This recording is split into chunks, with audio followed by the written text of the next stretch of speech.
My name's Murray Hallett. Whoa, look at that, what a beauty. And I want to show you around my aquaponics setup.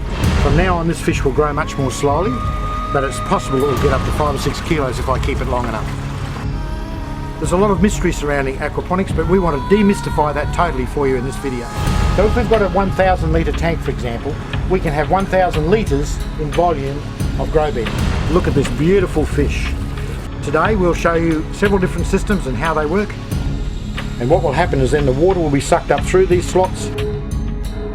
Then you simply slide the lock up and that's all there is to it. We'll show you how to assemble a system. You must never get them mixed up. They must always stay red to red, black to black. We'll show you how to assemble a system from recycled materials if that's what you want to do. Or how to assemble a system that you've pre-purchased all ready to go in a kit form. By the time you get to the end of this video, you'll know exactly how to put an aquaponics system together. If you get down to this level, and if you get down to here, you're going to have dead fish, I'm sorry to tell you. You'll understand how it all works. You'll understand what to do to make it work properly. You'll understand about the bacteria and all the other things put up as mysteries by people. But you'll understand how to make it work so that you can produce beautiful, clean, organic fruit and vegetables and fish at your place.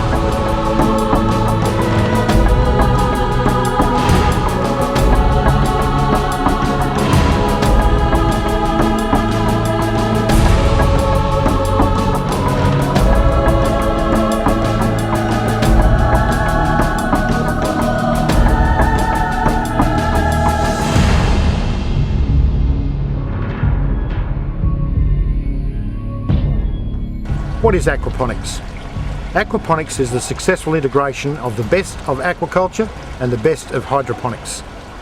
In aquaculture, the fish are fed, the fish are raised in either ponds or tanks or enclosures, and the fish are fed, and the fish of course produce waste.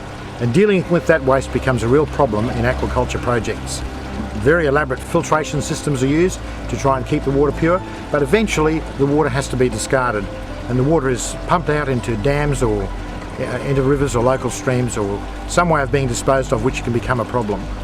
Hydroponics has a similar problem in that hydroponics uses nice clean water that they add nutrient chemicals to, and as it is circulated and the plants are grown, some of those nutrients become out of balance, and eventually that water nutrient mixture has to be replaced and water has to be discarded. And once again that nutrient rich water is discarded in creeks or rivers or dams or in some kind of enclosure, and it becomes a problem for those kind of technologies. But in aquaponics we don't have those problems because we can continuously, never-endingly recirculate the water, because the water comes from the fish tank, nutrient rich. Those nutrients are converted by good bacteria to nutrients that the plants can use. The plants consume the nutrients and the water is returned to the fish tank clean for the fish to use it again. So it's a closed loop system, and that must be understood from day one, and that's what makes aquaponics so absolutely wonderful, especially in a dry, thirsty land like Australia where water is at an absolute minimum. We can have a high density food production system that produces both plant matter and fish in the one system for the absolute minimum of water usage.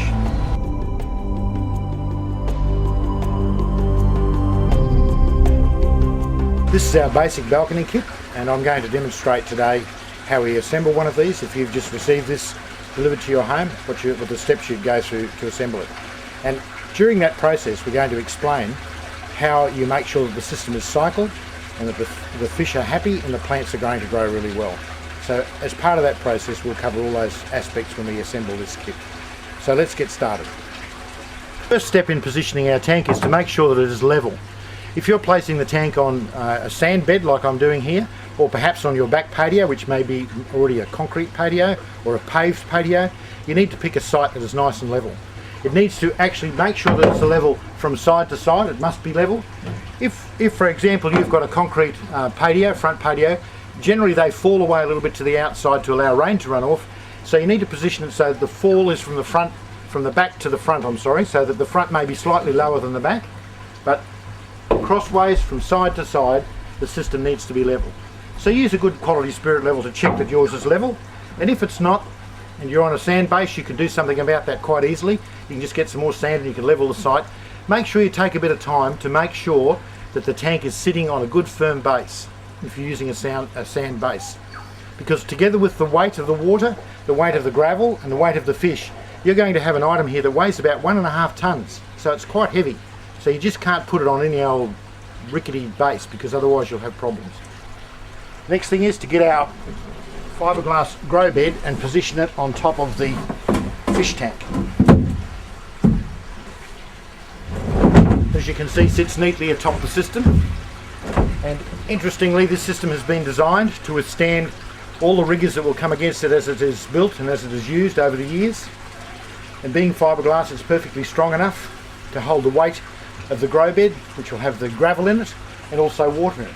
And when this is filled up in operation, this grow bed will actually weigh close to 300 kilograms in weight. So it's quite a bit of weight to be supported by the tank. And this tank has been structurally designed to hold that weight for you. I've got the pump that's supplied with the kit and also the piece of pre-made plumbing. And this plumbing will bring the water up from the pump out of the tank and deliver it to the grow bed. And you'll notice we've used these really clever, very nice snap together fittings so that at some time in the future, should you need to clean your pump or clean the pipe work in any way, it's very easy to pull apart. So first of all, I'll just start to assemble this, and we've got here what we call a double nut fitting, which will go through here and provide the entry point for the water to enter the tank. Now it's a good idea to put some Sikaflex or some silicone on this, and then we screw the nut onto the inside of the tank. Having cleaned the excess off, we'll now screw on, and this just has to be hand tight. It doesn't have any thread tape or anything on it. We just screw that on, and that's just simply used to direct the flow of water down and allows us to inspect the water flow at any time. It just remains like that. Okay, the next step is to attach our pump. This is our pump that's provided with the kit. This is a very special little pump, very low wattage draw, so it's ready for our solar ready kits, as we call them. And we have fitted on it, pre-fitted, one of these snap-on fittings again. So I'll just show you how we do this. We just fit that to the end of the hose like so. You can see the O-ring there. Push it on tight. Notice the little jaws that clip over the edge of the white fitting, and then you just simply slide the lock up, and that's all there is to it. This pump has got a nice fish filter on it that'll stop the little tiny fish from getting drawn into your pump, and that can be removed at any time for cleaning should you so desire, just simply by screwing it off. See how easy that is? And as an intermediate clean, when the tank is in the when the pump is actually in the tank, you can just do that, and that will, as you can see that action there, that will help some of the solids that may get caught on here to move on up through the pump away to the grow bed. So there's 2 levels of cleaning you can do. That's level 1, and level 2, if it gets really bad, you can just simply take that off. You could remove the pump like this and take the pump away and give it a good clean.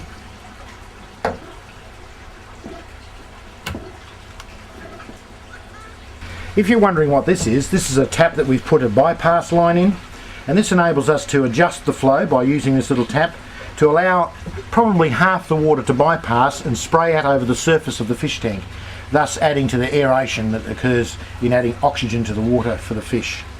And that adds to aeration and also allows us to get rid of a little bit of the pressure in the pump, because this pump is actually a little bit stronger than is needed for this one grow bed. And that would allow us later to add more grow beds to this kit if we so desired, and this pump will do the job. So that's, you just adjust that to get the flow right. And up here at this tap here, we can adjust that as well to get the flow right into our grow bed. And we'll go through that a little bit later on to show you why that is important. It's important to get the flow right into the grow bed so that our auto siphon device will work correctly. Once again, you'll see we've got these snap-on fittings everywhere. You can take anything off at any time and give it a clean if you need to, and it's just so easy to take on and off. The next thing we're going to install is our backup pump. This pump is a 12-volt pump that runs off a 12-volt battery, like a car battery, and once again it's a high-quality marine bilge pump that we've chosen for the job. And once again, our non-kink hose, which is very important, we believe. I know you could use a cheaper hose, but it's a very good hose. It won't kink, see, non-kink. And once again, we've used the safety fittings, the safety clamps, and it's all set up ready for you.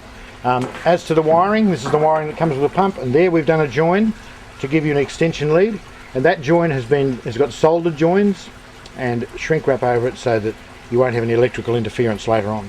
Now we're going to place this in the fish tank, down beside the main pump like that, and we're going to attach it to the side of the main pump with a cable tie, which is provided in the kit. So we'll just put a cable tie around it here to hold it to the pump.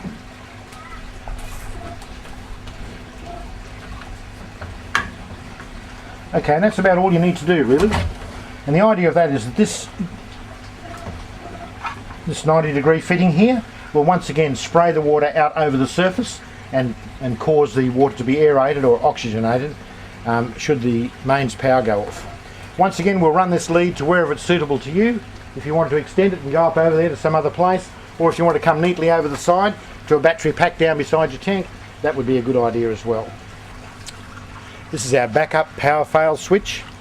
Inside this switch is a little special little relay in here that senses the 240 volts or mains power, and this simply plugs into the nearest power point, and that acts as a sensor, and that keeps the relay in its right position. Should the power go off, should the mains power go off, instantly it will switch the battery on, and this is the other two leads. This lead goes to your battery, and as you can see we already provide the marine quality battery clamps to go onto your battery. And what you need to purchase is a good quality car battery, a four-wheel drive battery, or if you want to spend the money, go to a battery that is a long life battery, that is a deep cycle battery.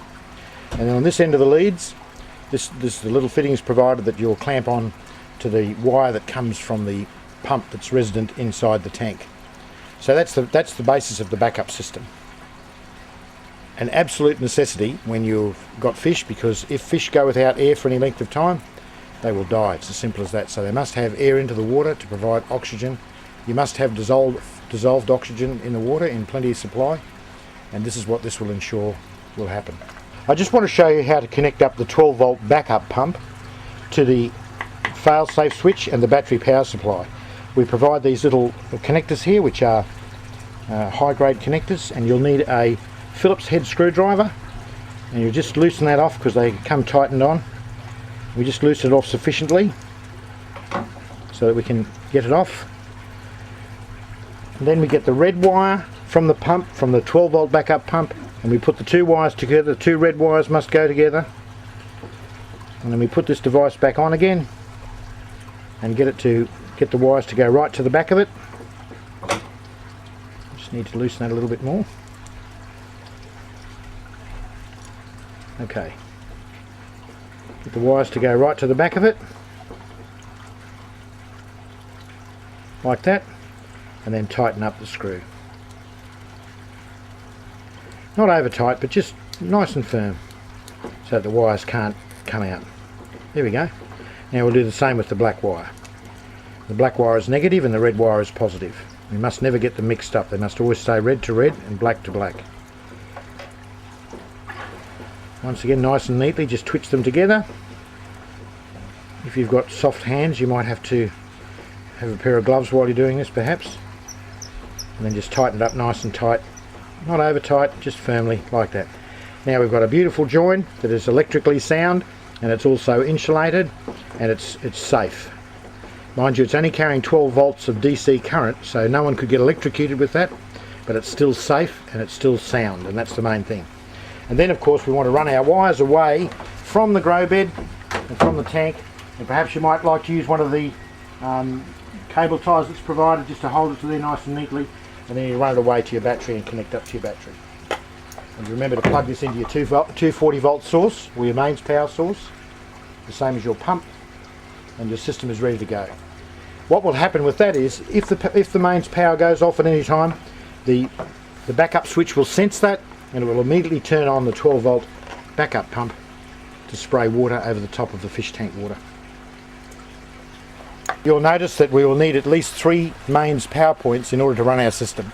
So if you're getting your electrician to come in prior to the kit arriving to install some power points nearby, make sure you get at least 3, and I'd advise you to get 4, because you may want an extra one later on in winter time to run an aquarium heater to heat the water. So you need at least 4 power points is what I'd advise you to have. Our water pump only takes 30 watts, our aerator only takes 5 or 6 watts, and our failover switch actually draws nothing. It's just a sensor that senses what's going on. Later on, if you were to add an aquarium heater for winter time, that could be 300 or 400 watt load. So even then the load is not very high. So a power board is quite suitable if you only have 1 power point. But it would be ideal to have 4 power points. We'll now install the auto siphon device, and there are several parts to the auto siphon device. This of course is the part that goes through the tank. We refer to this as the upstand, and I'll show you in a few moments how we'll install that. This part is the bell of the bell siphon inside, and this part is the outer surround, which is drilled to allow water to pass through, and that keeps the media, the stones or the gravel, away from the bell device. And we'll now proceed to put this together, and I'll show you how it works. First of all, we'll undo the nut here. You'll see it comes with a couple of washers, but I don't entirely trust the washers personally. We'll use that one on the inside, and on the outside I'll dispense with this rubber washer, and I'll use some of the good old trusty Sikaflex again. Put a bead of Sikaflex around it so we don't have any leaks.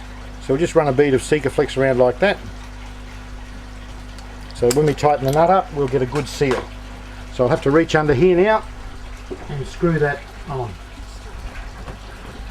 Once again, because we're using some Sikaflex on it, or some good marine grade silicone, we only need to do it hand tight, just slightly tighter than hand tight. That's all it needs to be. It doesn't need to be, you know, really screwed on in big measure. Then of course we'll then screw our upstand actually into the tank fitting. I'll just show you how that goes in. As you can see, it's just a threaded end and goes into this threaded part of the thing. We don't need to put any sealing tape on it or anything like that, because it doesn't matter if it does actually leak a little bit through, it doesn't matter. So we'll just screw that down once again hand tight, no tighter than hand tight, because you may want to get it out one day for cleaning. And if it's too tight, you won't be able to get it out. So that's just hand tight. The next thing that would go on top of here is the bell, and this actually creates the siphon. And that just simply sits on top like that. You can see we've got some slots cut in it, and we've also got a little tube here. The way it works is that when the tank fills up with water and starts to flow over the top, because this is over the top of it, it will create a suction. And what will happen is then the water will be sucked up through these slots, up through the bell and down through the pipe to the fish tank below. And it will do that until the water level reaches the bottom of this pipe. And when it reaches the bottom of this pipe, air will be sucked through this pipe into the top of the bell, which will break the siphon. And so the cycle will cease. Okay, so that sits in there like that. Our surround goes around the top of it, and you see we've got a screw-on cap to protect the whole thing and stop rubbish getting inside.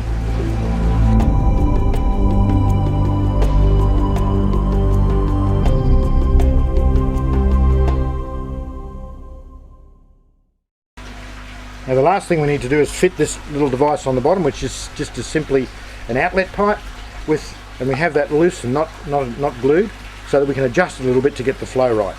So I'll just screw that on. And once again, it only needs to be hand tight. It doesn't need to be screwed on with any great force. We'll just put this fitting on the end of it so we can adjust that a little bit later on up and down to get our flow right. Okay, the next job now is to put the gravel into the grow bed.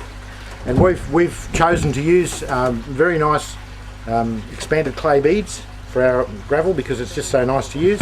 And secondly, it's convenient for people that live in home units or in city places that want to have a balcony kit, because they simply can't go to the gravel shop and buy gravel, and so we provide this wonderful stuff. We need to make sure that there's no of these lovely clay beads inside the bell siphon chamber, because if there are, they may block it up at a later time when the water starts to flow. So when you get to about this stage, just make sure that you've got nothing in the way, and there's no glass beads, no clay beads in the area. You can see they're like marbles, they like to be where they're not supposed to be. So we'll put this back on now. We've made sure they're all free and out of the way. Now a little trick that I try and tell people this is get a house brick and put it on top of there at this time to make sure that stays down. And there's another good reason for that, because when you start to cycle the system and water is going through it, initially these lovely clay beads, they try and float until a few days it takes for them to soak up some water and not float up and down with the water level. So we've got a house brick here we'll just put on it. We only need to leave that there for 3 or 4 days just to make sure that doesn't move. We'll now continue to put our clay beads into the bed.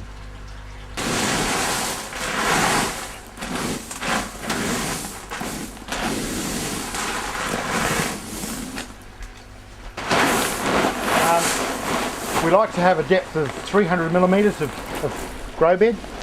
That's been proven over a long period of time to be an optimum depth for grow beds in aquaponic systems. If you were to try and substitute and have a grow bed by some kind of tray that's say only 150 millimetres deep or 6 inches, you'll still get growth and it'll still work, but it just won't work as well. You won't have the same lush, vigorous growth that you get when the grow bed is at least 300 millimetres deep.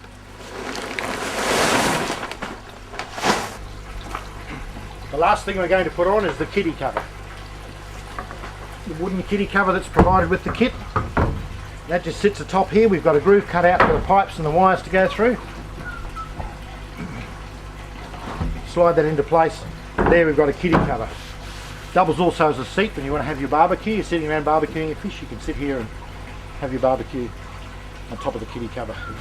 And that's made of sufficiently weight to stop children from getting in. If you wanted to, you could attach a lock to there.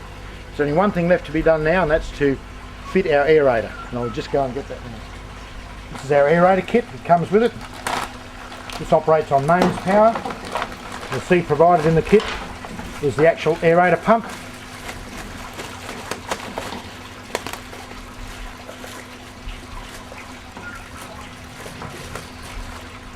Four air stones and a quantity of air line. I'll show you how 6 metres of air line are provided. So we'll divide that up equally.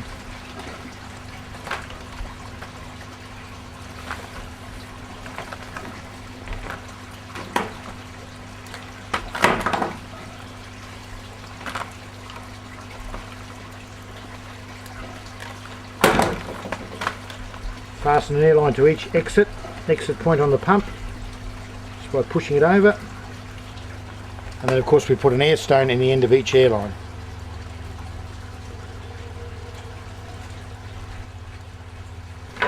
We'll put the air lines down through this same hole so that they go into the tank to provide plenty of aeration for the fish, and that can sit neatly right here beside the pipe outlets. And of course we'll run this lead off to our 240 volt or mains power supply. Oxygen delivery to the water is very important. It can't be emphasised too much. Some people worry that they might be putting too much air into the water. You really can't do that, because if you're putting a lot of air into the water will only uptake as much oxygen as it can until it's saturated, and the rest will just go back into the atmosphere anyway. It's best to have too much than not enough. If you're going to err one side or the other, err on the side of too much. Make sure you've got water movement and oxygen going into the water at all times. If you imagine the tank was populated by a whole lot of small fish, you know, it's populated fairly well. If the water flow stopped and the air stopped, we would have dead fish in 45 minutes. It's that quick. The oxygen levels drop and the fish start to die. The sad part about that is you may come along and find it. You may only have 1 or 2 dead fish. You'll get the oxygen supply going again, but unfortunately over the next 4 or 5 days you'll have fish that will continually die because their gills have been damaged and they never quite recover from it. That's why we have backup systems in all our tanks. The next step is to add the water. We'll need about 900 litres of water to go into this system, so we'll fill it nice and slowly. And perhaps 2 at the same time. We might wet the stones down a little bit, so we'll spray some water on them. Some people may like to wash the stones first and make sure there's no red dust getting into their system, but I don't bother doing that because to me it's a waste of water. Because where I live, we're on tank water only. We rely on rain tank water, so we can't afford to waste any water. And that's one of the wonderful things about aquaponics, is it's very water wise. To me it's a sin to waste water just to wash stones, when the system will take care of the dirt anyway. So you'll find that when you first cycle the system, we'll find that we'll get a lot of red dust coming off that into the tank, but I find about 2 to 3 days later the red dust is all gone. It's all gone back into the bottom of the grow bed, and that's just how wonderful the filter system it is. It even filters itself and remove that. There are different kinds of water that you may wonder are okay to use or not. We're using tank water out of my own household tank at the moment. We're filling the bed with it, but you may only have access to town water, for example, or dam water. Now the dam water is fine, provided you get it tested and make sure that there are living organisms in them. Most dam water already has small fish living in it anyway, so it's going to be fine to use for your fish. Town water, if it's been chlorinated, which most town water is, you'll need to fill your tank and you'll need to circulate it for 2 or 3 days with the air stones going to boil all the chlorine out of the water. If you've got any doubt, go and get it tested. but I really don't think you need to do that. So you can use tank water, dam water or town water. It will take about 900 litres to fill this tank, but for the sake of today's exercise we'll only fill to about here to start with, so we've got a little bit of freeboard. And also we want it to be just below the level of our outlet that you can see in under here. So the level of the water should be just at the bottom of that. And when the water drops down an inch or two, then it's time to put a bit more water in.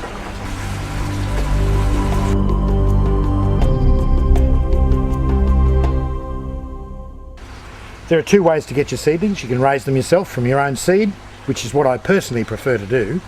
But you can also go to the nearest seedling shop and buy some seedlings. There are plenty of them around. And for a quick start, that might be what you'd like to do. And I've gone up to the local seedling shop here and I've purchased some Lebanese cucumbers. And I'm going to show you how to plant them into our grow bed. Because I'm using these beautiful, nice, clean beads, I don't really want to put any of the dirt from the nursery into my system, because there may be some diseases in that. I really don't know, but there may be. There probably isn't, but there may be. So what I'll do is I'll wash the roots first to get all that media off that came with the plant. Wash them in a bucket of fresh water. And there I've got the seedling with a nice root, and I'll just go here and I'll just bury my hand down there and push the seedling right down in. And you can see how easy that is. And when the water's circulating up and down and that all the time, remember this seedling is going to have lots of fresh water delivered to it every 12 minutes. So it will all be off to a really good start. And one thing to remember too is, what are you going to plant in this grow bed? You've got to think about it a little bit. Now that was a Lebanese cucumber. Lebanese cucumbers love to climb. So what I'll do a little bit later on, I'll put a string up to the ceiling and I'll make that climb up the string. And that will save space, because remember I've only got a very small space here to get as many plants as I possibly can in. One thing about aquaponics is I can plant the plants much more densely than I do in a regular garden, because the plants are going to have nutrient delivered 24 hours a day and water delivered 24 hours a day. So I can pack the plants in as many as I can fit in that still give them enough space to grow. Like our lettuce bed over there, which we'll have a look at in a minute. You can put them as close as you like, or as close as you dare, let's put it that way. So I'm only going to put one Lebanese cucumber bush in. And we find from my wife and I that one Lebanese cucumber bush provides us with more Lebanese cucumbers than we can possibly use all summer long. Okay, now we've got some lettuce seeds, some lettuce. We bought a punnet of mixed Asian lettuce, which has got all sorts of things in it. Some really nice variety of lettuce.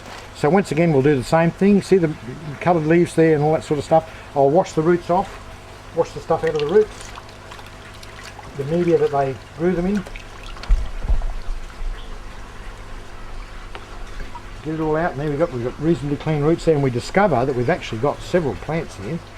We've got quite a lot, and I find it a bit hard to get used to. When I go and buy seedlings from the seedling shop, I wind up with so many seedlings, in reality more than I can use, and I hate wasting them. You'll see just out of that one side of that punnet we're going to get quite a number of plants. There's 3, 4, I've actually got 7 out of just 1/4 of that punnet.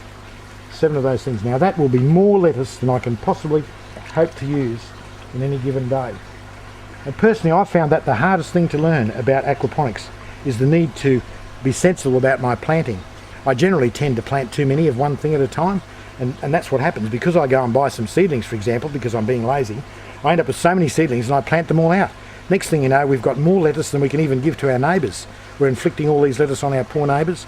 We can't get rid of them. So you've got to be a little bit sensible about what you plant. And I find now with Lebanese cucumbers, for example, which is my wife's favourite, we only plant 1 seed at a time. And that's incredible. Isn't it wonderful what Mother Nature will do? If you do everything properly and you've got a balanced system, from just 1 seed, you will have a summer's supply of Lebanese cucumber. Isn't that amazing? So we'll go ahead now and we'll plant these lettuce. Once again, I just make a little hole with my hand, and I actually help the roots down into the bottom a little bit, and then just put the stones back around it. And stand the plant up and make sure it's standing up properly. See that? I'll just put my finger on and actually push the roots down a little bit. Put the stones back around it. That's just how easy it is, how easy it is. Look at that beautiful little plant. That'll grow up to a multicoloured lettuce leaf, which will just look great in a summer salad. It's ideal to keep the water level when your beds flood to about 1 inch or 25 millimetres below the surface of your grow media, whatever the grow media is. In this case, these lovely clay pebbles that we have here, and we always make sure that the water only comes up to within about 25 millimetre or 1 inch below the surface. The reason we do that is we don't want water, nutrient-rich water, exposed to sunlight, because when it's exposed to sunlight you'll get an algae problem very, very rapidly. You'll get algae growing all over your media, and algae is not good for your system in general. If in your system you decide to use ordinary drainage gravel, not the nice clay beads that we were showing you before, you'll notice that it's a little bit more difficult to plant into gravel. Because of the nature of gravel, because it's sharp-edged and it tends to lock itself together, it's a bit harder to get down in there. And if you're a lady and you've got soft hands, you'd never do this. You'd need to use a stick or something to plant into the gravel grow bed. But the principles are the same. We'd put the plant in there like that, and we'd just make sure that it was sitting nicely, and there we go. That's how you do it.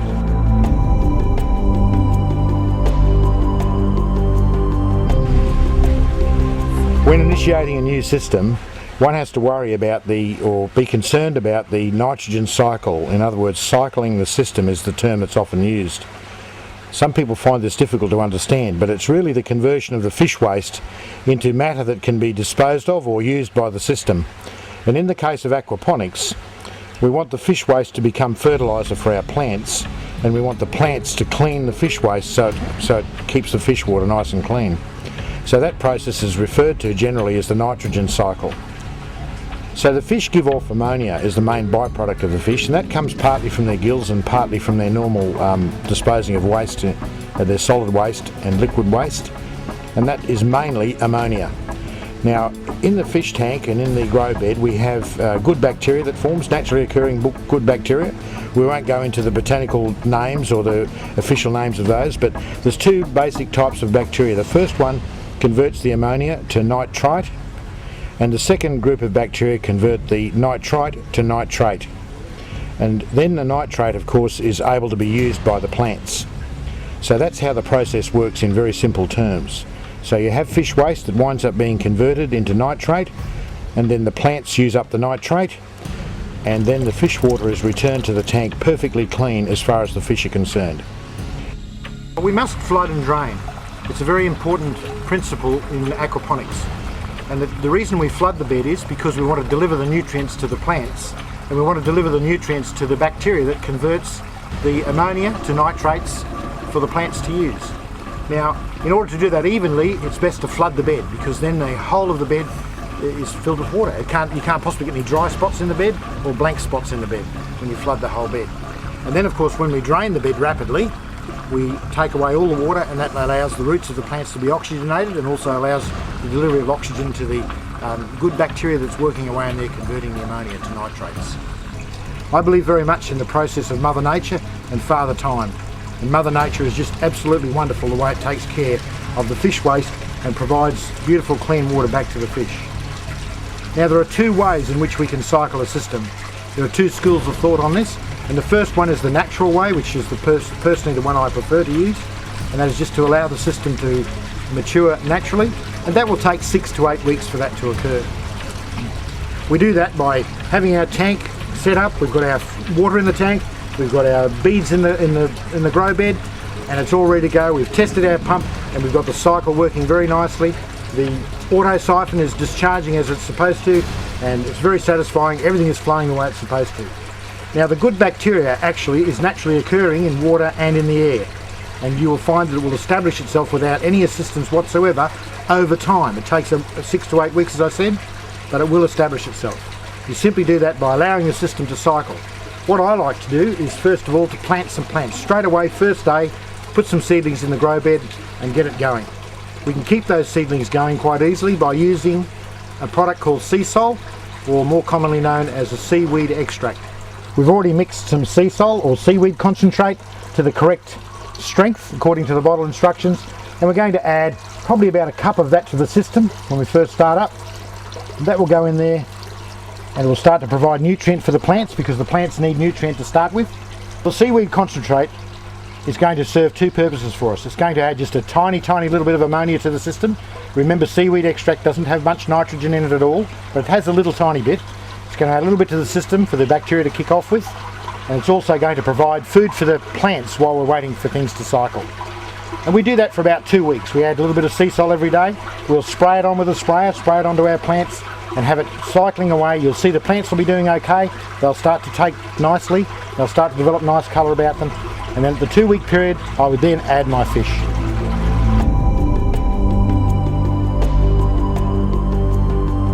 There is a second method of cycling a system, which is often explained in aquarium circles, where they don't have plants to process their nitrates, so they're very careful about their very expensive fish.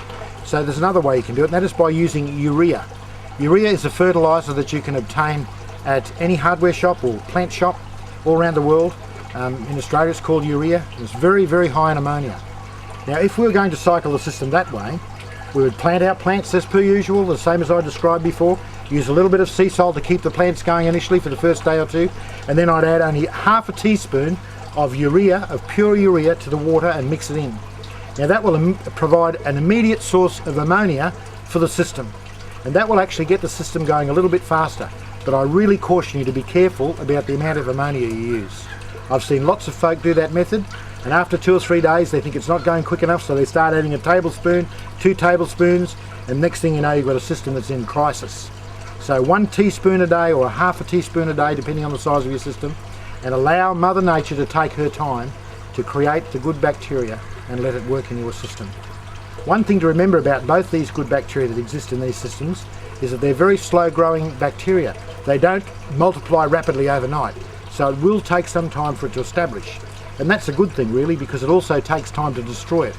If something goes wrong and you don't have fish in your system for a few days, let's say for example you harvest all your fish and you're in a situation where you might be a week before you get some more fish, all your good bacteria is not going to die off. The size of the colony will drop off a little bit, but it won't die off completely. So it's a good thing that it takes time to establish. So there are 2 methods, the natural method and also the use of a urea, which is commonly called fishless cycling.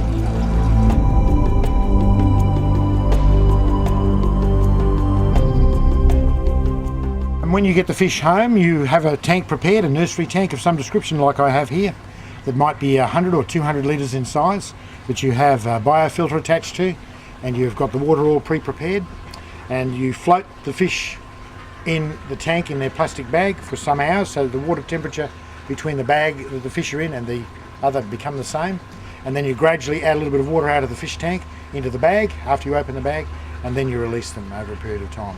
And it's important to do that over a period of 2 or 3 hours so the fish have time to get used to the new temperature and the new water, and that way you'll minimise the number of fatalities you may have. It's fairly normal to lose some fish when you first get your fish home. It's not uncommon to lose 1 or 2 per 100 that suffer from the journey from the hatchery to your place. And then of course if you haven't allowed them to have time to acclimatise to the water temperature and the pH, you may have some more losses. It's perfectly normal to say lose 5% of your fish, although it's not desirable, but that's usually what happens. These jade perch came from the hatchery about a month ago, so they're doing quite well. As you can see the colouring on them. Jade perch grow exceptionally well in tanks. They're fairly even in size, and these jade perch can be purchased from Aussie Fish Hatchery for $1 a fish, plus freight, and they'll send them anywhere in Australia.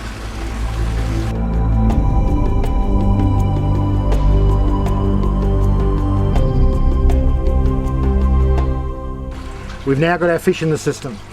This is a very important point. We must now test our water with our test kit every single day to monitor the levels of ammonia and the levels of nitrate that are being produced in the system. Because as soon as you've added those fish will start to add ammonia to the system, and you need to keep an eye on it. Because remember, we probably haven't got much of the good bacteria in the system as yet. There'll only be a little tiny bit of it, and it needs to be handled very gently. So what you do is you monitor the fish water daily, every single day. If ammonia levels start to rise too high, you must cease feeding the fish immediately for a day or 2. The fish won't die if you don't feed them, and monitor your ammonia levels. You must go very carefully about this for the first 6 or 8 weeks. Whilst you're doing that, if the ammonia does get too high and you feel it's getting out of control, then you need to do a 1/3 water change. Now that's the safety measure that you need to use. It's a sad thing to do, but you'll have to get rid of 1/3 of the water and put 1/3 of fresh water in. Now be smart about it and put that 1/3 of water away in a tank, because you can reintroduce that into the system later as top up and reuse it again so you don't waste water. After about 6 or 8 weeks you'll find that the system will have balanced nicely. You'll know that by your water tests, because the ammonia in your test every day will be quite low and remain fairly constantly low, and you'll be able to detect nitrates and nitrite in your system that is being used up by the plants. You'll be able to detect that in the water tests.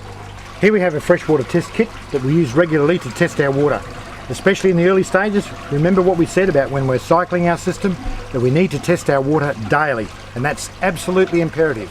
Don't think that you can get away without testing it, because in the first 6 to 8 weeks you must test your water daily, and from then on I recommend you test your water at least weekly, or if some event occurs. For example, if you take some fish out of the system, or you have a fish die, or something appears not to be right, first thing you do is test the water to see what's happening. Now there's three tests that we're really interested in, and that is pH, ammonia and nitrate.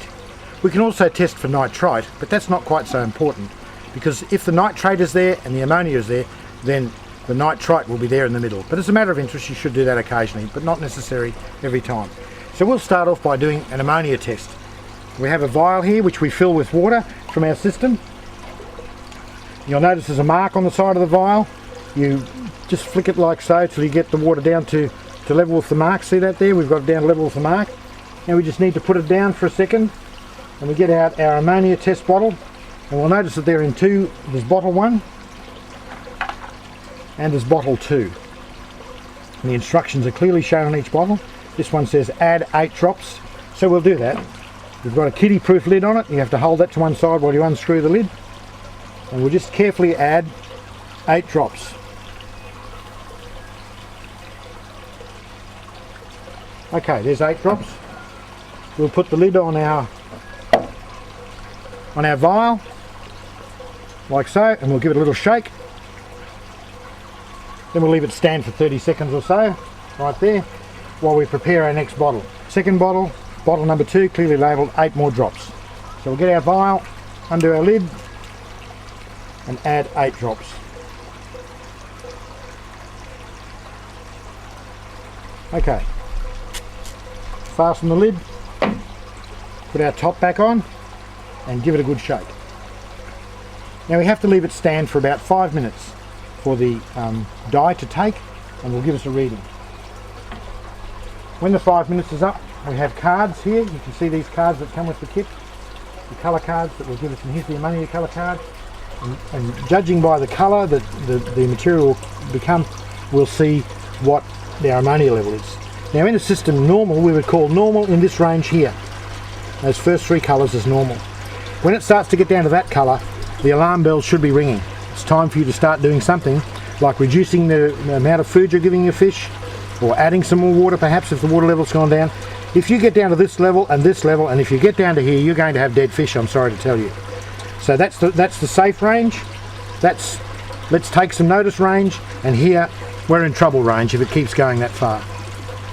Okay, let's examine our vial. A couple of minutes have gone by, and we can see there's really not much change happening, but I would say that we're between here and here. Is that what you'd say? I think it's between there and there, maybe between there and there.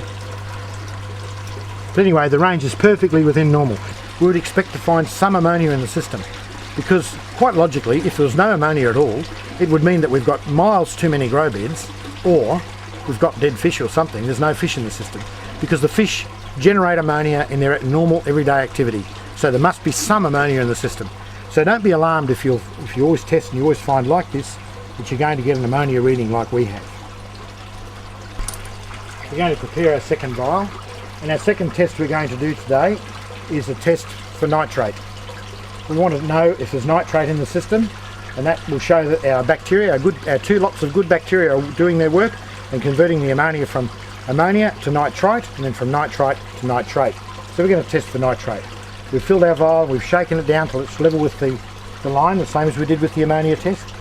We also should make sure that we've washed the vial out first with some water from the fish system, so that we don't have it contaminated with the previous test. And this is one thing we don't do. We don't put our finger over the end of it and shake it like that, because we may have some sort of contaminant on our finger that will affect the test and give us a wrong reading. So because I've done that now, I'll have to start again. Wash the bottle out and get a fresh lot of water in the bottle. in the vial, sorry, and shake it down till I've got it at the right level, which is right there. And now I'll get my bottles of nitrate tester. Here we go, and there's same again. There's bottle 1 and bottle 2. And the instructions are clear on the front of the bottles. And in this case we add 10 drops. So once again, the kiddie safe lid, we'll undo the lid and we'll count 10 drops into our vial.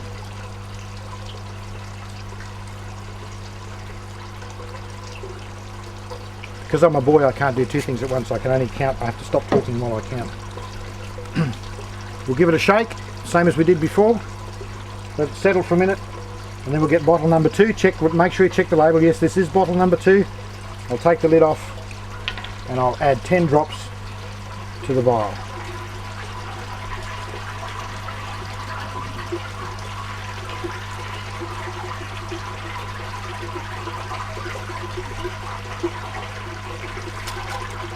Fasten the lid back on so it's kiddie proof, and we'll give it a good shake. Now the same thing again, we need to leave that sit for 5 minutes or so to let the chemical do its trick, and we'll then find the card which tells us freshwater nitrate. That's this card here, and we'll see the same as before. We've got levels that are safe and not safe. Normal readings would be in this range here from top down to the bottom, down to halfway through. I'm sorry. If you have readings right down to here, then it's time to do something about it. Remember, nitrates won't immediately kill your fish like ammonia will. Ammonia is deadly poisonous to the fish. Nitrates won't kill them straight away. You could actually have high concentrations of nitrate for some time before it would start to damage your fish. But it's still not an ideal situation. Therefore, I like to apply the same rule for nitrate levels. When you're down to the halfway mark, it's time to do something about it. And the way to deal with nitrates, of course, is 1, stop feeding the fish, so you cut down on the cycle a little bit, or a smarter way is to plant more plants so we get more veggies to use up the nitrates. Okay, a few minutes have passed by now and we'll look at our vial. And let's examine the colour. This is a good healthy system we've got running here, so we can see by the colour that there are nitrates present. Not too many, it's quite good actually. I'd say that colour is somewhere between there and there. And so we've got some nitrates in the system. We're now going to do a pH test. Now pH is very important. Once again, Mother Nature is amazing. Once the system is in balance, you'll find the pH will remain steady, somewhere between 6 and 7. It's just amazing. I find that with these clay pebbles in a system, the pH tends to be a little bit on the lower side, whereas when I use ordinary gravel, the pH tends to be up just a little on the high side of 6. I think the reason for that is because of the type of stone it is. But I'm not really sure about that, but I think that's what it is, because those kind of results are fairly consistent. pH is very important to the bacteria. If the pH is too low or too high, you'll find it'll damage your bacteria colony. And besides that, it's not good for the fish anyway. And a lot of the plants don't like to grow outside that pH range. So the ideal is to keep our pH in that range. When we're cycling the system first up in that, remember that 6 or 8 weeks we talked about? You may have quite large pH swings in that period of time. You may need to add some pH down, or in the case of raising your pH up, you may have to use some bicarbonate of soda to raise your pH up a bit. But once again, when you do it very gently. And I'm only talking about the first 6 or 8 weeks of the system while it's still cycling. Once the system's cycled, you'll be absolutely amazed at Mother Nature, how the system will settle down to a pH of somewhere between 6 and 7, depending on your area that you live in and the stone you've used, and it will just remain there rock solid. It's absolutely marvellous. Anyway, we'll test this system now and we'll see what we've got.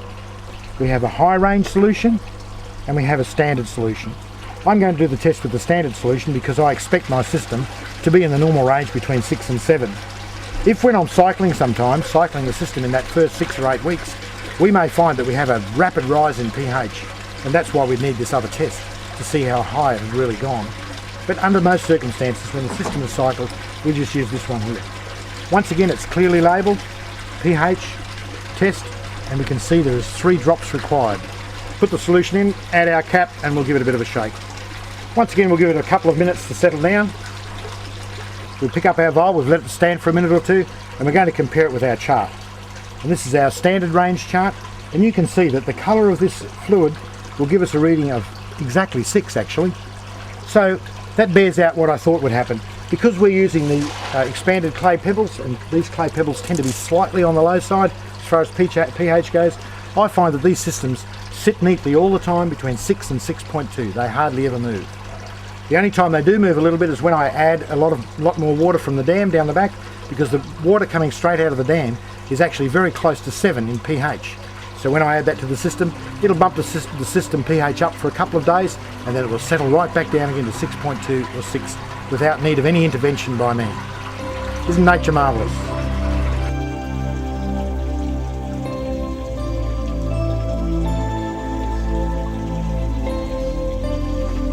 Over time, all your systems will tend to gradually drift down in pH, and it can become a bit difficult to try and keep it between 6 and 7.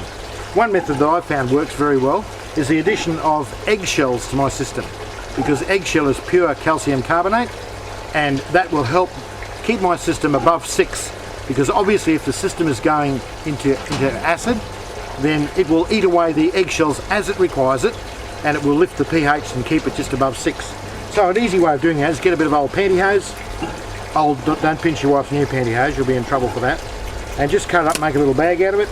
Now the eggshells that I have here I've saved over a period of time out of the kitchen, and what I've done is I've put them in a ice cream container, and I've put them in the microwave, and I've nuked them in the microwave to kill any bacteria that might be on them. And now I'll load this up with some eggshells. Remember, I've nuked these already in the microwave to kill any bacteria that might be in there. And then I'll just tie the bag off. I could put a lot more in there if I wanted to really fill the bag up. I'll tie that off. I can crush them up a little bit, like so, and I've got a nice little bag of eggshells now.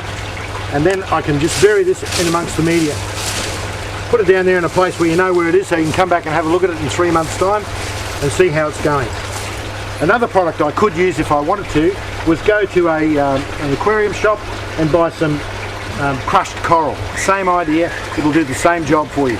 So there's a good tip on how to keep your pH above 6.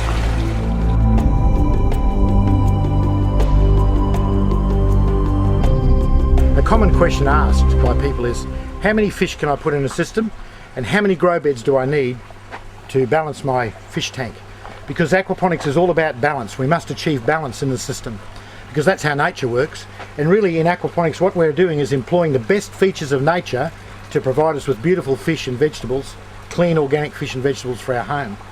So as a rule of thumb, we find that the number of grow beds to the volume of fish tank, it's actually a volume thing. So if we've got a 1,000 litre tank, for example, we can have 1,000 litres in volume of grow bed. Now that's a good, safe, manageable way to do it, 1-to-1 ratio. You can push it to 3-to-1 actually. In big commercial systems, that's what we do. We build it to a system of three lots of grow beds to 1 ratio of the fish tank. But for domestic systems, 1-to-1 is really good. Actually in this system you can see we've actually got 3 grow beds, and the ratio here is actually only 3/4-to-1. So we could actually put more grow beds on this, quite a number if we wanted to. We can stack another on the side, another on the side, and another on the back if we wanted to make it into a really dynamic veggie producing system. Now as to the number of fish we put in a tank, the ratio that I like to work to is 1 fish per 10 litres of water, or 1 fish per 2.5 gallons of water. Some of you might think that's a bit high, but it's not really. Because for example, if we were to start off with this tank here, which is 900 and something litres, which is near enough to 1,000 litres for the mathematics of it, that means with 1 fish per 10 litres, we could put 100 baby fish in here for them to grow out for us to eat. And you might look at the tank and think, oh, that's terrible, that's so crowded. But it's not really, because what happens is the fish don't grow at all the same rate. And as the fish come up towards the 12-month period, you'll find that the heavy eaters, the ones that are the gutses of the family, so to speak, they'll grow much more quickly. So they'll be the first that we'll introduce to the barbecue. So 9 months down the track, we will start taking fish out on a weekly basis to eat the fish. And when we do that, the fish that are left behind will grow up more rapidly, you'll find. A few more fish will grow up rapidly. So we will be harvesting that bunch of fish right down to the last fish for about 4 or 5 months. Isn't that a wonderful thing? Sometimes I get asked by people, a common thing is, someone rings up, they're usually a retiree, their kids have left home, and they've got this beautiful big swimming pool, 50 or even 100,000 litre swimming pool, and they say, wow, I'm into this aquaponics, I'm going to fill it up with fish. The problem with that is, again, is the ratio. Because if you had 100,000 litres of swimming pool filled with fish, which would be wonderful, you would need 100,000 litres of volume of grow bed to balance it. And in most suburban situations, that would be simply impossible. You'd have to knock the house down to put grow beds there. So the scenario of a swimming pool really won't work in an aquaponics situation, because you can't get the number of grow beds that you need to balance the system. And I just emphasise over and over again, Mother Nature requires that we have a balance in the system. If you've got an unbalanced system, you'll defeat the entire purpose. You'll have plant growth that's not rigorous, you'll have fish that are not healthy, and that's just not on.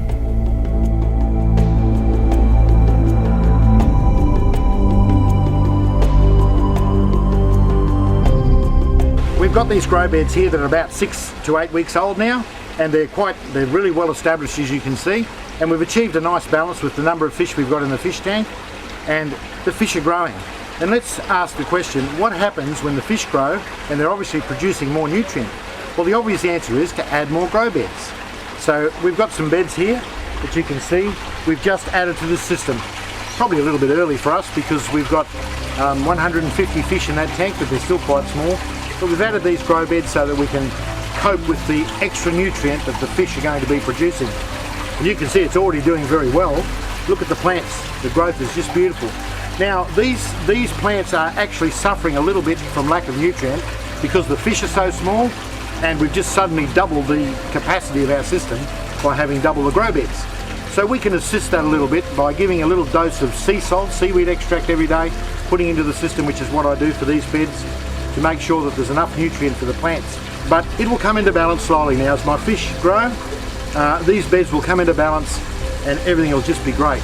I would rather have too many grow beds and too many plants than having the other way around, because you can't afford to let your water get into a bad state for the fish, because you'll have dead fish or sick fish, and that's not good. If your plants are a little bit yellow, that's a better situation than being the other way, where there's too much nutrient that's not being taken care of. So that's an important point to remember. When in doubt, add more grow beds, because you just simply can't go wrong by doing that. I should point out though that if I was to do a mass planting of say one crop, and I did that when I first started, I'd put a whole lot of corn in. And the result is then that I'd harvest it all at once, and suddenly you'd have grow beds with nothing in them. That's just not good for an aquaponic system, because all of a sudden you're going to have a big imbalance in the nutrient uptake of your system. So what you need to do, and what I'm still learning to do, I must be honest, is learning to plant a variety and trying to plant just a few so that I harvest something every other day. And I've never got a grow bed that's totally empty, and I really don't often have a grow bed that's totally full either. So you can keep rotating your crops, hence the need for more grow beds. There's never enough grow beds, I can tell you, because there's never enough fish. You always want more.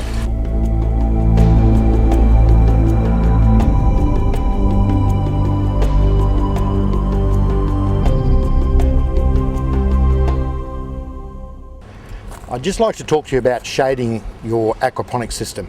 Some people do forget about the importance of that, and in an ideal world I would say that every circumstance you need a greenhouse of some sort or another, because your system works much better if you've got protection for it. If we were to get a lot of rain and our system was in the open, then we would have quite a big disturbance of the nutrient balance in our system, and that's not good. Actually, the fish wouldn't mind a lot of fresh water, that's for sure, but the garden beds would be disturbed and the nutrient balance would be thrown out.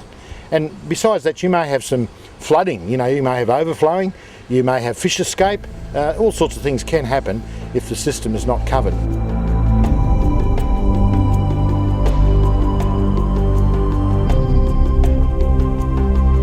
And in Australia, we've got probably the three main fish that people like to raise in tanks. There's silver perch, jade perch, and perhaps barramundi, and even Murray cod. Murray cod and barramundi have got this terrible habit of eating their friends. So when you raise Murray cod and barramundi, you have to really be very careful about the way you do it, and that's another whole subject in itself actually, to stop them from eating themselves. But the safest fish to raise are jade perch and silver perch. Jade perch in particular are a wonderful fish because they grow out quite evenly in size, they grow quite quickly, they don't try to eat each other, and they actually eat, as well as eating worms and pellets and things like that, they absolutely love your spare lettuce leaves and other kind of greenery that you throw into the tank. So you can give the fish quite easily a really nice balanced diet if you're raising jade perch and silver perch.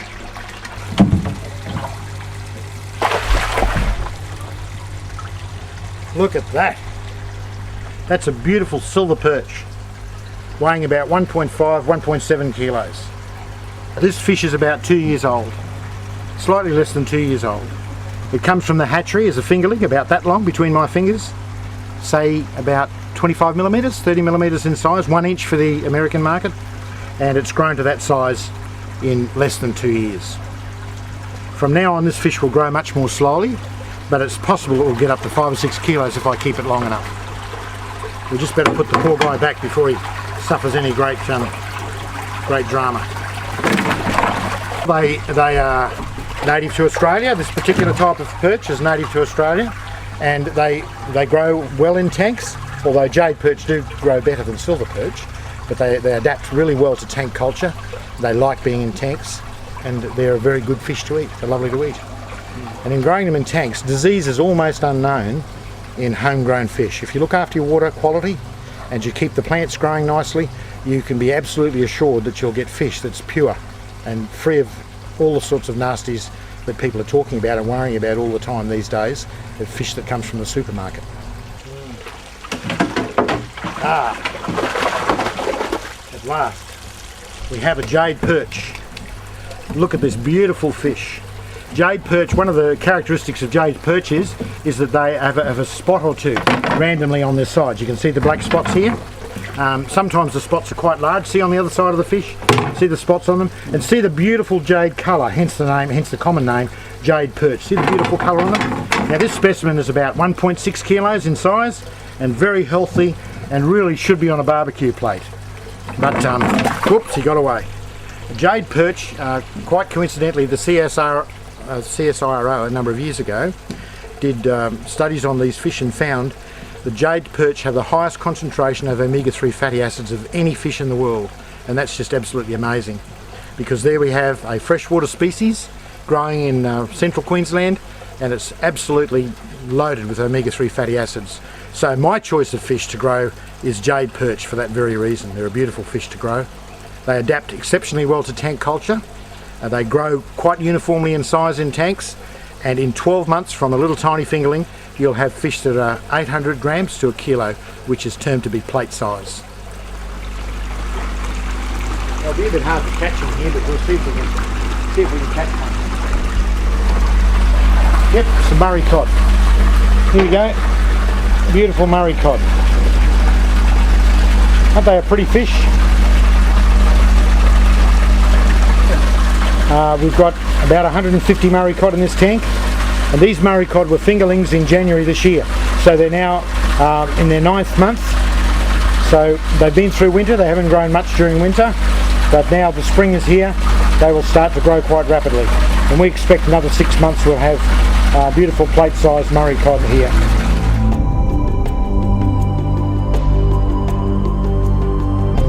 Our tank and fish tank system here is really good for batching your fish. A lot of people wonder, how can I get the next batch of fish started?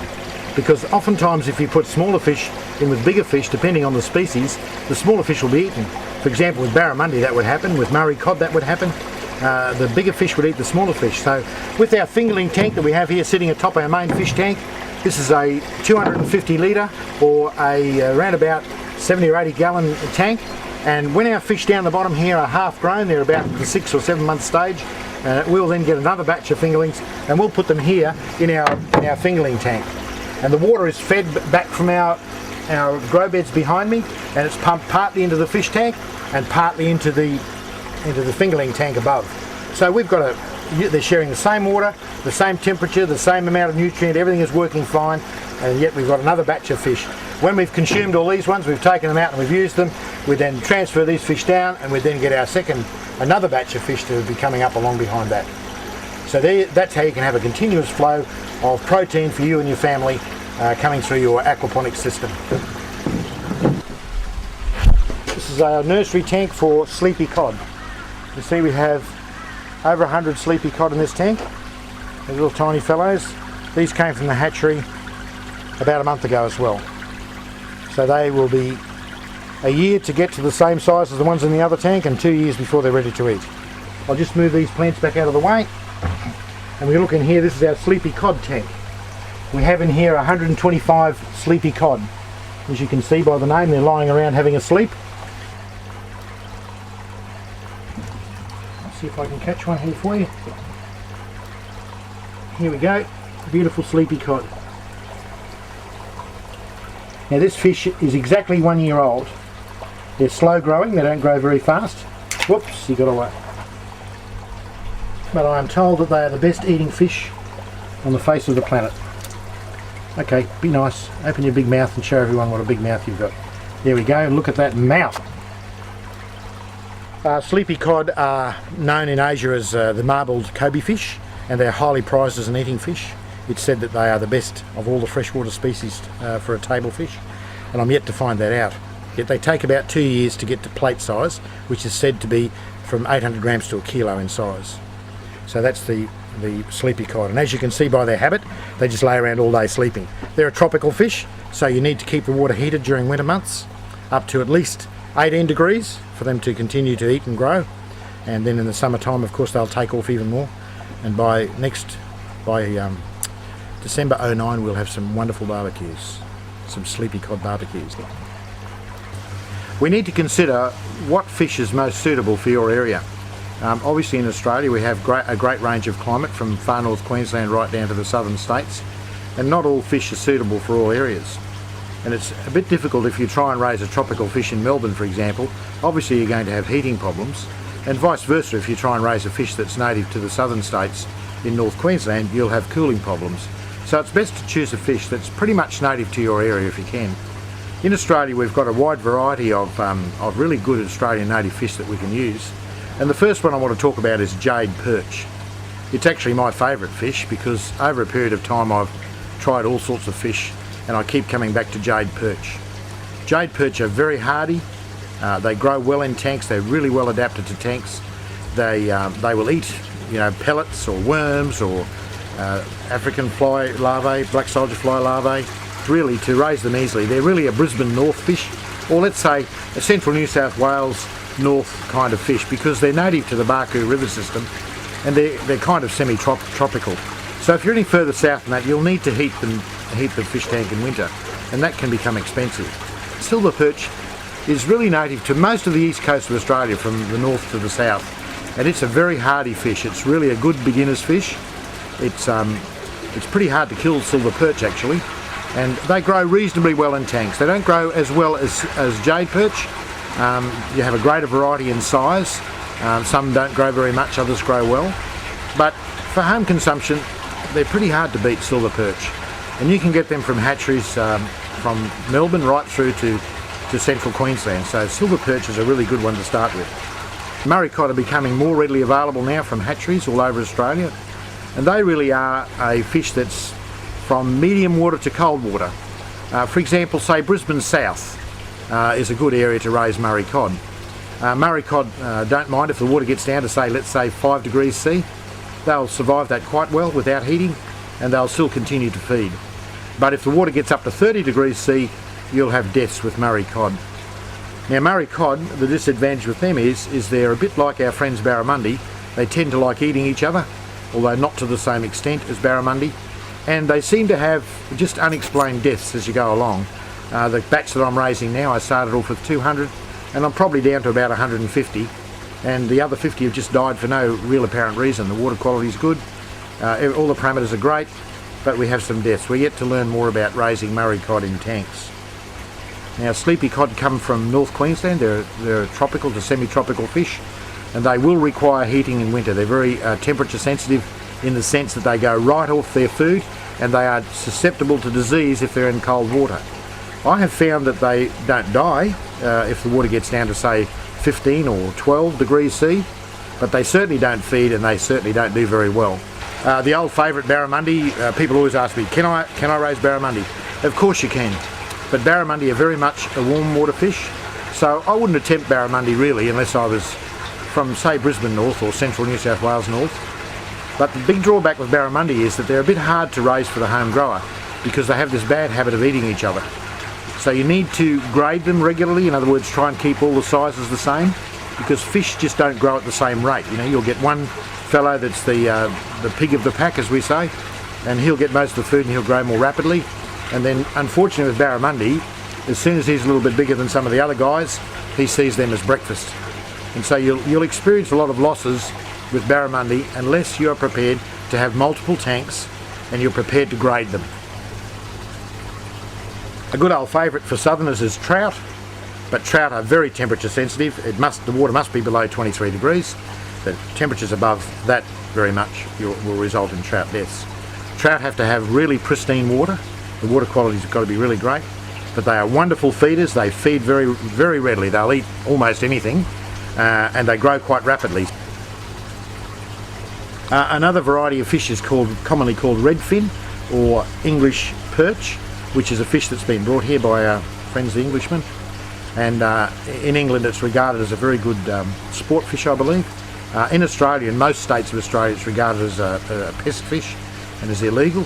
But you can keep them in South Australia. I'm not sure what the rules are. And of course then there's the big one in overseas, in America and Europe, is tilapia. Now tilapia is an excellent fish for home aquaculture and for home aquaponics. It's just a wonderful fish for that because it self-breeds very, very well. And in the States they've done quite a lot of selective breeding to come up with really good tank varieties that grow excellently well. They'll eat vegetation, they'll eat pellets, so they're just a wonderful fish for home aquaculture. They are very, very tolerant of poor water quality. You can keep them in very, very high densities, so they're absolutely excellent for home aquaculture and home aquaponics. The only problem is in Australia they are highly illegal in all the eastern states. I think the fine's about $130,000 for possessing a tilapia, dead or alive. So even though they'd be great for our purposes, you simply can't have them. In Western Australia they are legal in certain circumstances. I'm not sure what that is. But tilapia is a good one if you're in anywhere else but in Australia.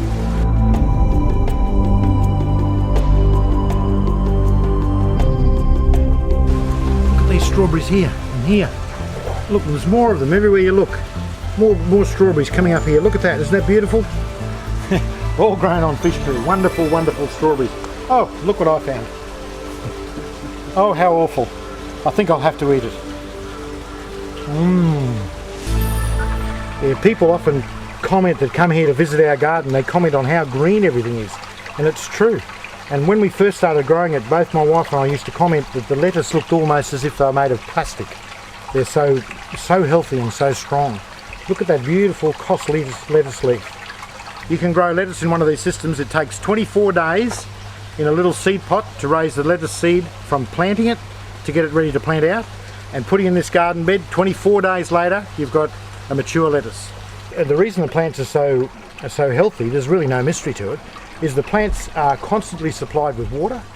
Every 12 minutes the system goes and the garden bed is completely flooded, and of course they are constantly supplied with beautiful nutrient from the fish. So the plants have always got plenty of nutrient and plenty of water. So why wouldn't they be perfect plants? Let's just take a look down in the gravel grow bed now.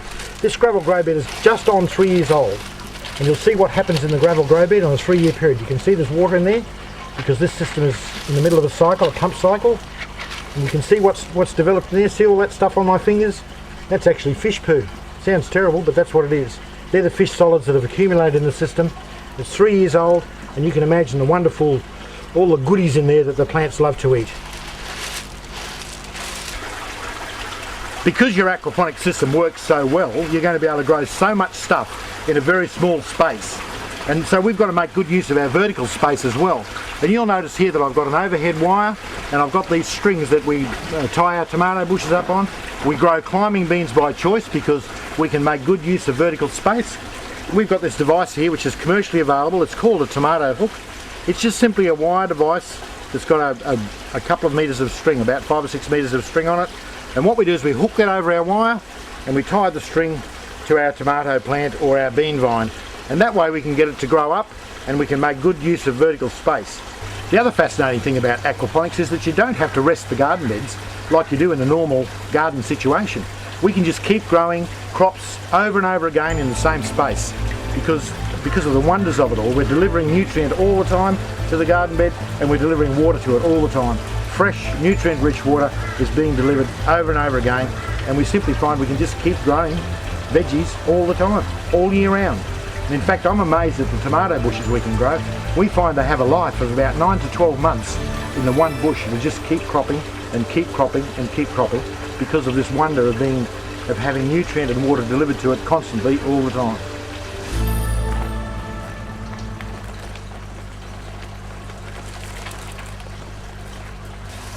This was put in as a seedling about 5 to 6 weeks ago.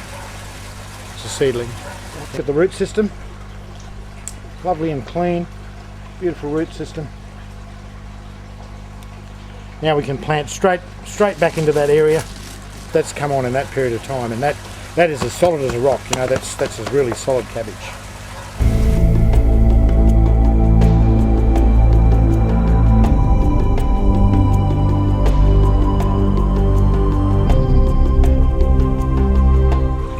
If we were to spray any kind of insecticide on the vegetables, that would kill the fish. So aquaponics by its very nature is organic, and that's a wonderful thing.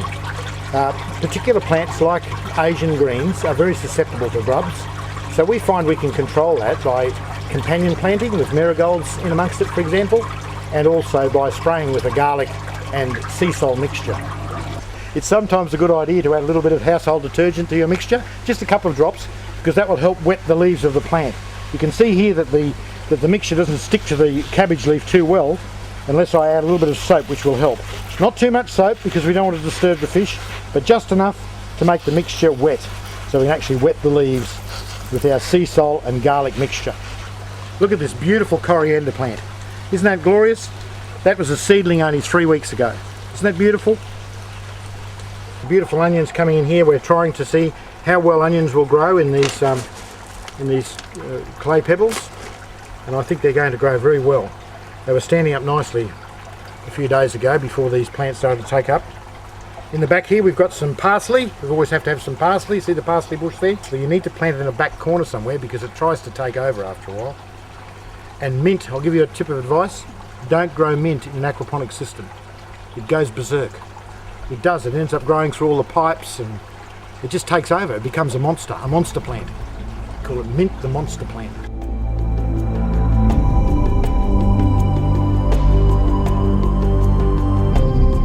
Look what we found here. Mr. Grub having a lovely feed of my broccoli bush. So we will catch Mr. Grub and we'll drop him down the hole into the fish tank. And Mr. Grub will become dinner for some lucky fish.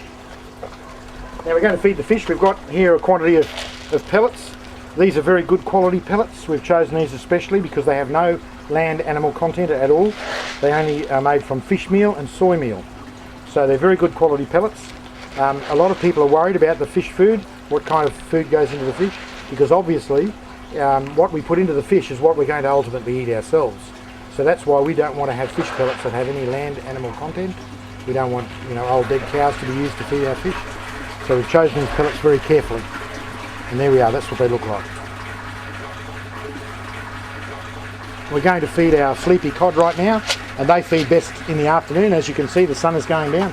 So we're going to feed our sleepy cod, and we'll just wake them up with a few handfuls of pellets playing on the thing, and we'll watch to see them come up to get the pellets. The amount of food that you give your fish depends entirely on how much they eat. A common problem in a new aquaponics system is people overfeed their fish. Now if you overfeed the fish, that fish food will lie on the bottom of the tank and it will go rotten and will actually generate much more ammonia than the fish are producing themselves. A lot of people, when they start with their system, they're having a problem balancing the system and getting the ammonia dealt with, and the problem is really because they're overfeeding their fish.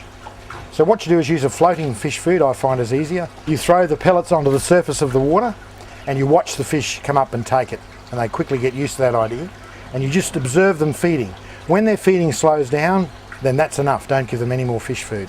And if you've made a measure of that amount of food that you've given them, then you know that that's what they should get every day. Whether it's a once a day fish food or twice a day food, then that's what you give them. Another great way to feed your fish is with vegetable matter, and this applies to jade perch, silver perch and tilapia. They love to eat vegetable matter. And here's an example of a lettuce bush that I've grown that's starting to run and go to seed. It's still good for food for us, mind you. You just pluck the leaves off. But if I throw that into my fish tank here of jade perch, 3 days later, this is what I've got. Have a look at that. Just how they've stripped those leaves, absolutely stripped them off. It just gives you an idea as to how much jade perch, silver perch and tilapia love vegetable matter. So that's another great way to get nutrient into your system, by recycling some of your vegetable matter. Any lettuce that you don't eat yourself, the fish will clean up for you and love every minute of it. The fish are the most efficient producer of body weight per food put in, and that's a wonderful thing about keeping fish at home. For example, out of the barramundi industry, where there's good data available from, they say that a well-run farm from 1.2 kilos of food will produce 1 kilo of fish body weight. Not so efficient, 2 kilos of fish food will produce 1 kilo of fish weight. Now that is very, very efficient if you're feeding a fish on something like a manufactured food like pellets. So it's very low cost. And for example, here in Australia at the moment, if you were to buy a fingerling for $1, allowing for some fingerlings that die, and the cost of fish food and electricity to get that to maturity, to plate size, that 1 kilo fish will cost you about $6. Now that is really, really very cheap food. Much cheaper than the $32 that I saw fish for sale in one of the big supermarkets just the other day. $32 a kilo. So $6 for clean, homegrown fish is a real bargain.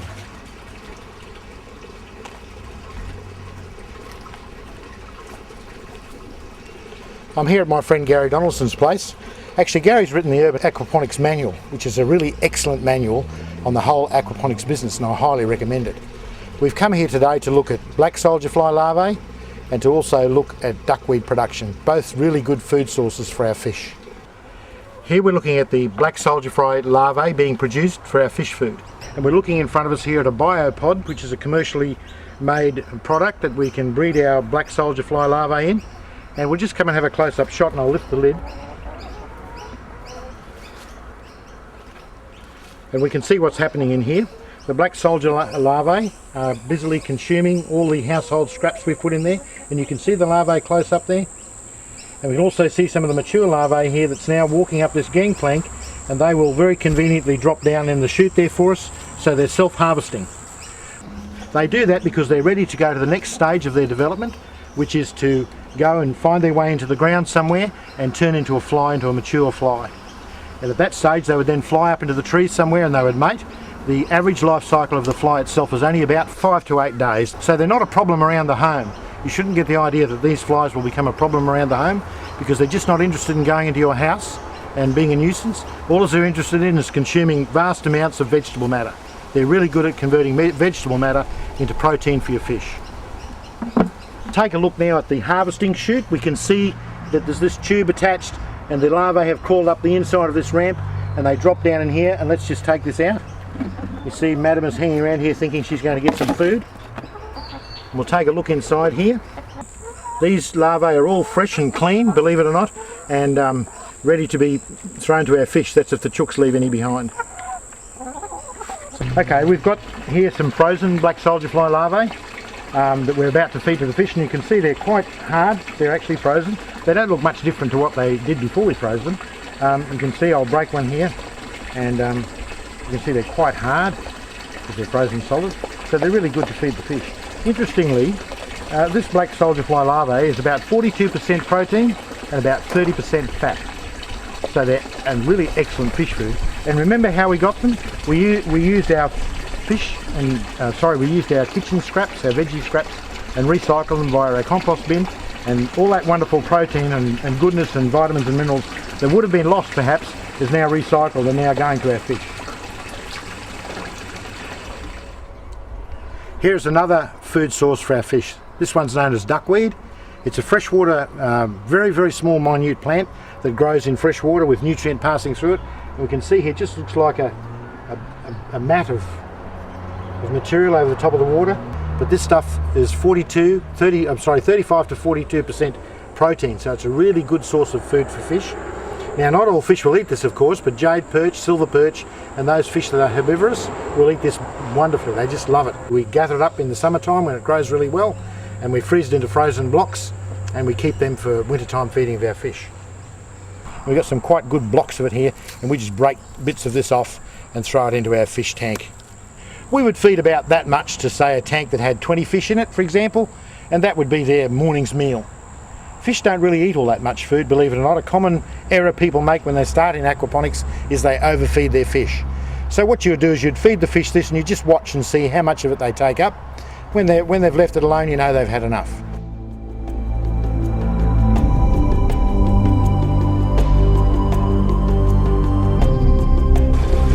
The bathtub system is really easy to put together. First of all, you need to find a couple of old bathtubs for yourself. Now these can be found anywhere almost these days. So many people are doing renovations to homes that it's quite easy to pick up old bathtubs. Now I've filled the top container with gravel up to about 2/3 full and inserted into it the system, the auto siphon device, and the one below, and I've just sat them really on the ground. The tank that will become the fish tank is just simply sitting on the ground with some gravel around it to make it level and to just support it. It's that simple. It would take you no more than 5 minutes to do that. The grow bed itself is suspended on 6 Besser blocks or concrete blocks, 200mm by 400mm blocks, or in imperial 4-inch concrete blocks, and we just stack them up.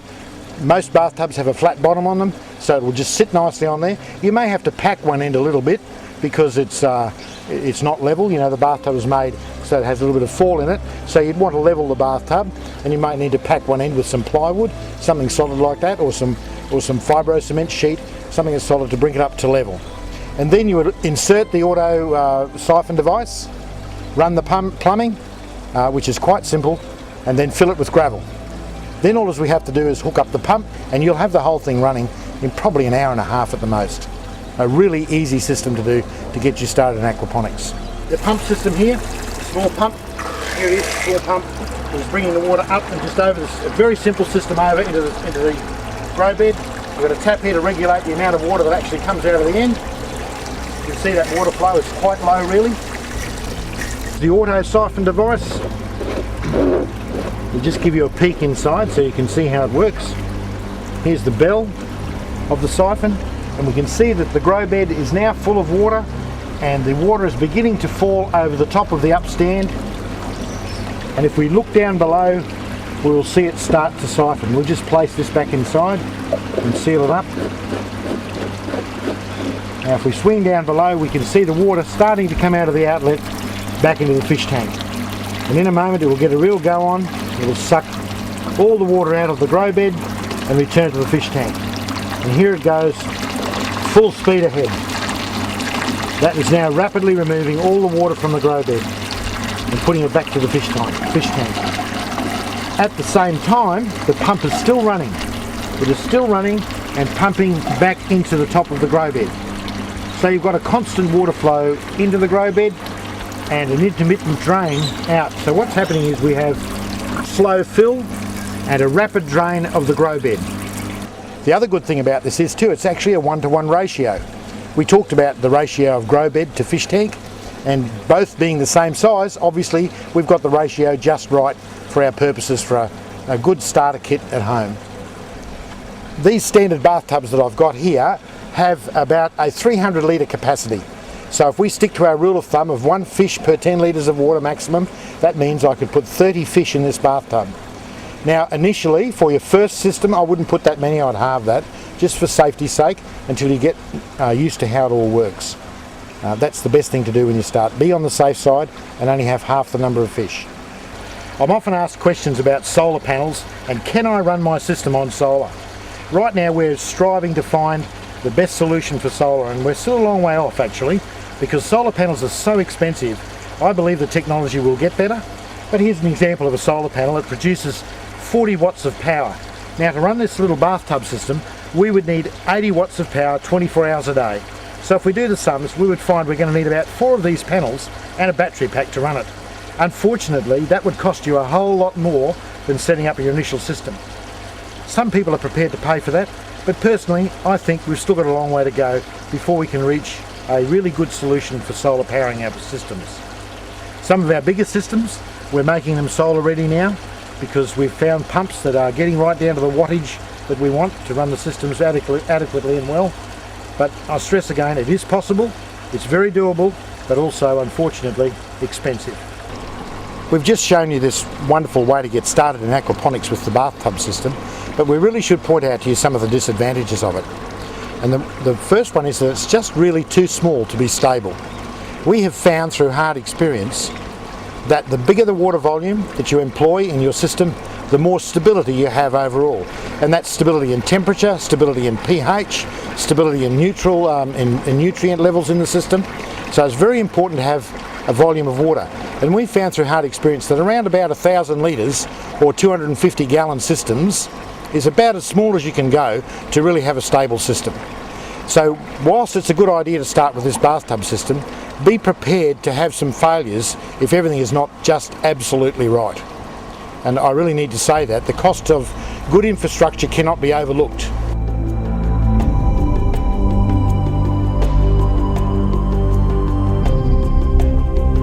Let's do a recap of what we've learned in this video.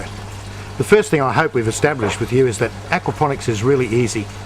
You just have to follow a few basic rules, use a bit of common sense, and you can have a very successful aquaponics system. The first thing I just want to recap is ratio. A lot of people ask questions about that. Remember, the ratio, the safe ratio for a home system is 1:1 by volume. So 1 volume of fish tank to 1 volume of grow bed. And remember, the ideal depth for a grow bed is 300mm or 1 foot. You could have shallower than that if you want to, remember we talked about that, but you'll get best results with a 1 foot or 300mm deep grow bed. So the ratio is 1:1 of water to grow bed. How many fish can I have?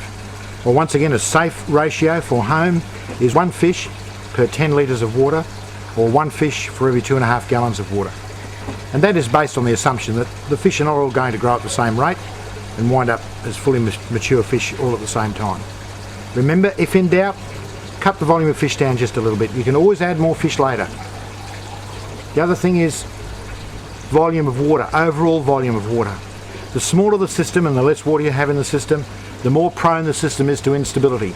And we have found in our experimenting with different size systems that 1,000 litres or about 250 gallons is really about the minimum size system you can have and expect to have some stability. You can go smaller if you want to, but expect instability, expect big pH swings and temperature swings. What veggies can I grow in the system? Well, you can grow pretty much anything that grows above the ground, and you can grow some root crops too. But any kind of salad veggie or stuff that grows above the ground, tomatoes, corn, lettuce, all sorts of greenery can be successfully grown in an aquaponics system. All sorts of herbs.